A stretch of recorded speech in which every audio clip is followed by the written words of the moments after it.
Hey everyone, how's it going? This is Deadly and we're back with some more DayZ. For a very long time, I've been talking about starting a survival series in DayZ where I limit what items I collect around the world and try to survive as long as possible. There are many mechanics and playstyles in DayZ that I don't explore often enough, and I wanted to start branching out and challenging myself to do different things. Here is what I'm going to be doing with this particular character and playthrough. Number 1. No firearms of any kind. I have to use either the bow or the crossbow. Number 2. Craftable backpacks only. Number 3. I must survive by hunting, fishing, and horticulture. No canned food or soda, and no apples because of the glitch.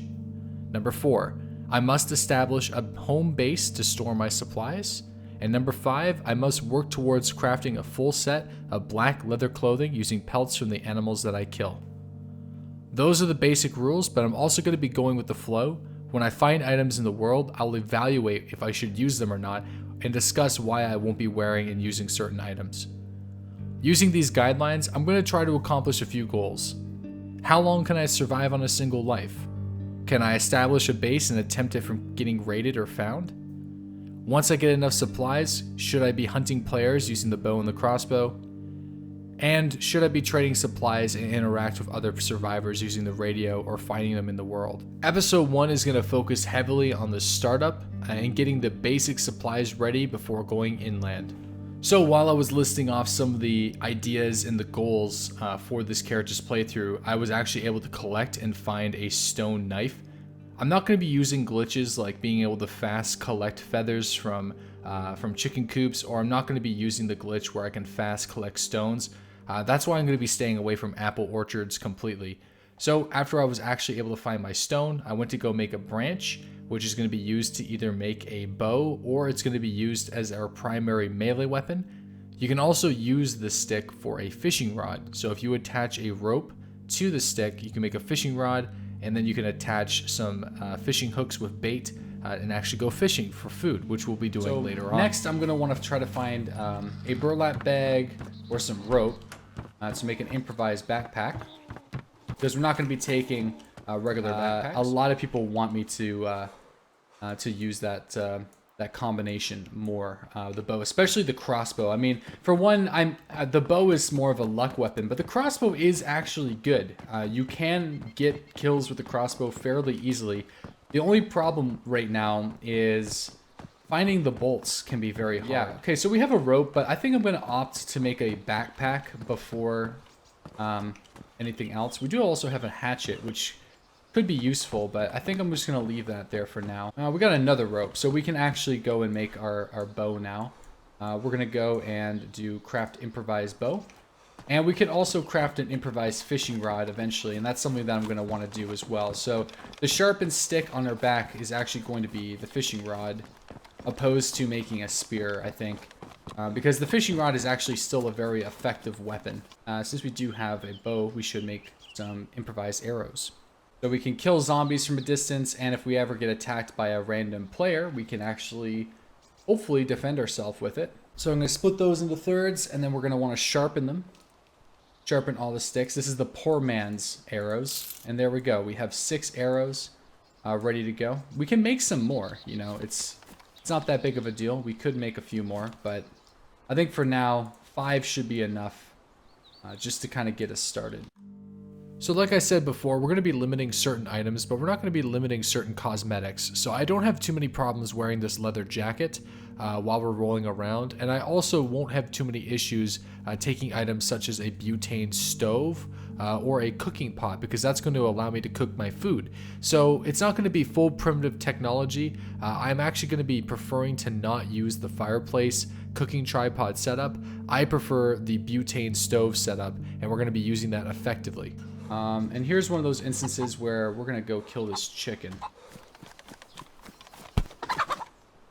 That was easier than chasing it down with a bow for sure. So the chicken's using the sharpened stick on the chicken is good. And what we're gonna want to do with this is we could even make a fire and cook this chicken right away just to get things started, so we don't have to go and pick apples. And I might actually do that, because we don't have a fishing hook yet for the We don't have a fishing hook yet for the fishing rod. We can dig up worms, but I think that's probably what we will end up doing. The bones are good to make arrows, so I might actually just make some arrows right now. Still no burlap though. Burlap would go a long way. Okay, so this is at the point where we will probably start drinking some water from the pump. Now, nothing is stopping me from actually spamming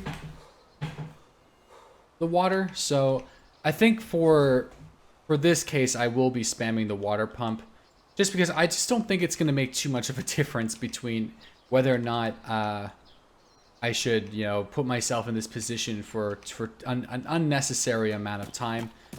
Because I do believe that drinking for water pumps should be a little bit changed on how it works. But it's not RNG. It's not a random thing that you're trying to find, you know. It's not like picking apples or anything like that. Hey, this is some pumpkin seeds. We actually kind of need these. So I think I'm going to drop the bones in order to take the pumpkin seeds. Because the pumpkin seeds are going to be sort of the crown, like the staple of our nutrition for a little bit. We'll see exactly. There's a canister. What is it? Gas canister. Oh, it is butane. So this is almost more valuable than the matches at the moment. So I'm going to actually hold on to this large butane stove. Or this large butane can. Because I would love to be able to find that gas stove. So let's keep searching for it. There it is. This portable gas stove, hopefully, should keep us going for quite some time. Okay, I don't think I'm going to wait. I think we're going to cook the meat now. And this large butane can should last us a little while. So, hopefully. So we're gonna set this on the ground. And I'm going to turn it on. I'm going to put the chicken inside the cooking pot. And we're going to attach that to our butane. And then we're going to sit back and just wait a little bit. Hopefully, things will go well.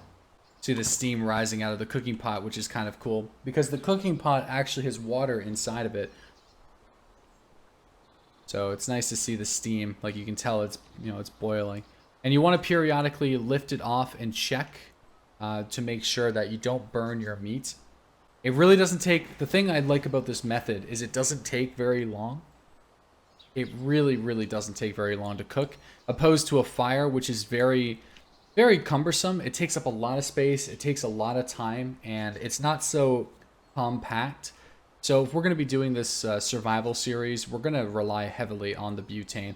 And the butane canisters are going to give us something to go and look for and stock up on, because we will be cooking a lot of meat, I think, on this series. I will be heavily relying on fish rather than those RNG berries and apples, which is not fun. It's just not fun until they change the way you can gather.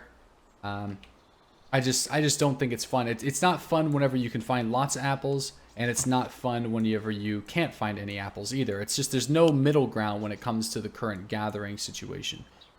So we're actually going to put this inside of the cooking pot. Now, this might seem dangerous, believe it or not, but it's not. Not yet, anyway, but I feel like eventually it will be. But here's our first cooked meal. We got some some boiled chicken. And it does actually look different from grilled chicken and also chicken that's cooked on a fire. So they do have little cosmetic differences depending on how you actually cook the chicken. Ooh, a spray painted SKS. That someone's been here. Hey, we have yet another chicken as well. We should go and kill this chicken.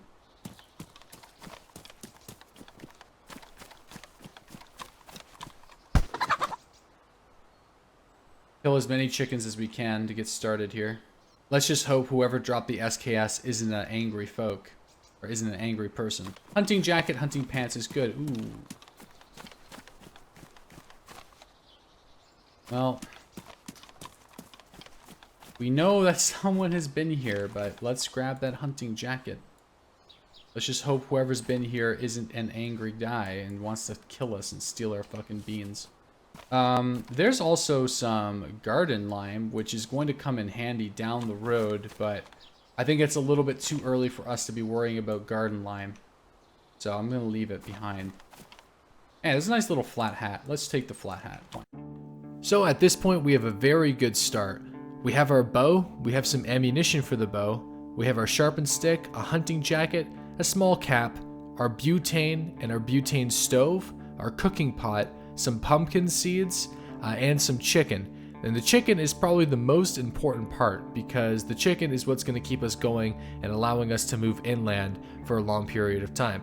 Thank God that there's actually so many chickens. In fact, in the future, I don't think I'm going to rely as heavily on the chicken as I am in the first couple episodes, but at least to get inland and get a base established, chicken is going to be the staple of our diet. We're going to be eating a lot of chicken. The thing about the chicken though in DayZ is it really isn't that nutritious. It's not that valuable compared to a can of beans. You have to eat a lot of it to get even remotely close to energized. So we won't be actually bright green, energized, and hydrated for a fairly long time because we're going to be focusing heavily on making sure we skin those chickens, prepare the meat, and then also find the butane to cook the chicken in order to make sure that we don't die of starvation.